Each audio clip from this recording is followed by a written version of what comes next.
como é que histórias de milhares de anos atrás podem oferecer um mapa para os desafios de hoje? Liderança, família, crescimento pessoal. Essa é a pergunta que guia a nossa conversa hoje.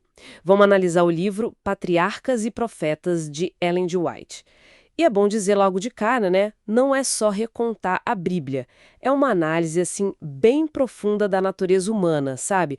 Observando os padrões que moldam a história. A abordagem é muito interessante. A história vira quase um laboratório humano. Revela princípios que valem sempre, através da vida de gente como Abraão, José, Moisés. É pegar o passado e transformar em sabedoria para agora. E é fundamental, né? Colocar esses escritos no contexto certo. O trabalho da Ellen White, incluindo Patriarcas e Profetas, não busca substituir a Bíblia, de forma alguma. Funciona mais como um conjunto de princípios inspirados, que ajudam a gente a entender melhor a Bíblia, a aprofundar o entendimento e, para muitos, fortalece a fé. E olha, é importante dizer, a obra não é só para um grupo específico. É para todo mundo que busca essa sabedoria temporal, não importa a fé. Boa contextualização. E o livro realmente faz isso, né? Transforma narrativas antigas em quase estudo de caso para hoje. Pega a Jornada de Jacó, por exemplo. É um estudo sobre transformação pessoal profunda, detalhando a luta para superar padrões familiares complicados, falhas de caráter. Exatamente. É uma luta interna, né? Isso.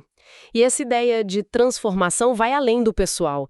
A gente vê em José um modelo, assim, fascinante de liderança, quase liderança executiva mesmo em situações super difíceis. Sim, o planejamento estratégico do José lá no Egito é notável, mas talvez o mais impactante seja a inteligência emocional dele, sabe? Especialmente o perdão. O livro sugere que esse perdão não foi só uma virtude pessoal, foi uma ferramenta estratégica essencial que permitiu reunificar a família que estava toda fragmentada. Mostra como curar relações pode ser a base para reconstruir. Nossa, que perspectiva interessante. E aí tem Moisés, um exemplo de liderança numa escala, assim, gigante. O livro mostra ele exercendo o que a gente chamaria hoje de liderança transformacional, certo? Exato. Liderança transformacional mesmo.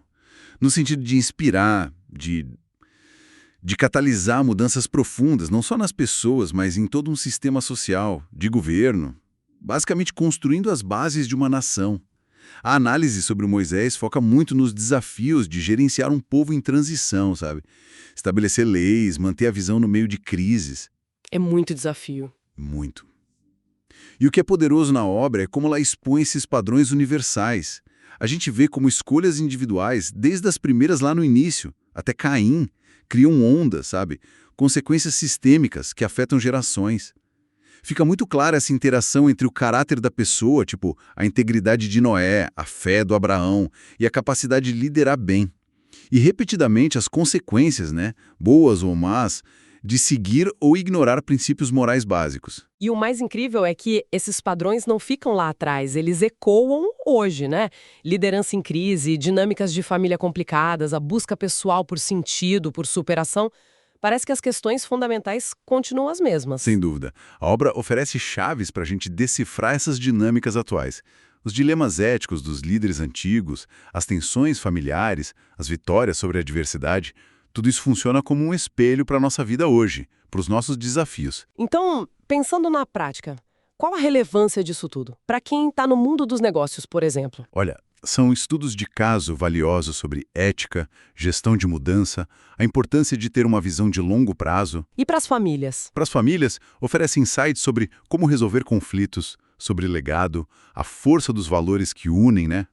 E no nível pessoal, inspira a como enfrentar dificuldades e tomar decisões baseadas em princípios sólidos. Faz todo sentido. E respondendo àquela pergunta, por que ler essa obra hoje? A gente vive numa época que muitas vezes separa a competência técnica e caráter, né? Como se fossem coisas distintas. Patriarcas e Profetas argumenta de forma bem convincente que a integridade não é um extra, é a base. É indispensável para qualquer liderança ou crescimento pessoal que queira ser duradouro, que queira ser significativo de verdade. E como alguém poderia aplicar isso no dia a dia sem sem estragar a leitura, a descoberta, talvez começar refletindo sobre os próprios padrões de comportamento, né? Na vida pessoal, no trabalho, usar as histórias como um espelho mesmo. Sim, isso. Ou então, identificar um princípio de liderança visto em José ou Moisés, sei lá, planejamento ou desenvolver pessoas e tentar aplicar de forma consciente. Pequenos passos. Boa ideia. Isso tudo levanta uma questão final importante, eu acho. Considerando que esses padrões humanos, essas dinâmicas de liderança, essas consequências morais, elas persistem há milênios. Como é que entender essa longa história pode equipar cada um de nós para navegar o próprio futuro com mais sabedoria, propósito e integridade? Fica a reflexão, né? Com certeza. Esperamos que essa análise tenha despertado interesse para explorar essa obra tão rica em lições e convidamos a continuar acompanhando outras análises e conversas inspiradoras aqui no podcast Ellen Talks. Além de Spotify, a gente também está no YouTube, no Deezer, na Apple Podcasts, Amazon Music e no Castbox. Então, não deixe de seguir a gente, curtir o conteúdo, avaliar, deixar seus comentários e, claro, compartilhar com amigos, familiares. Sua interação é super importante para nós. Ajuda muito a continuar trazendo essas reflexões. Até a próxima!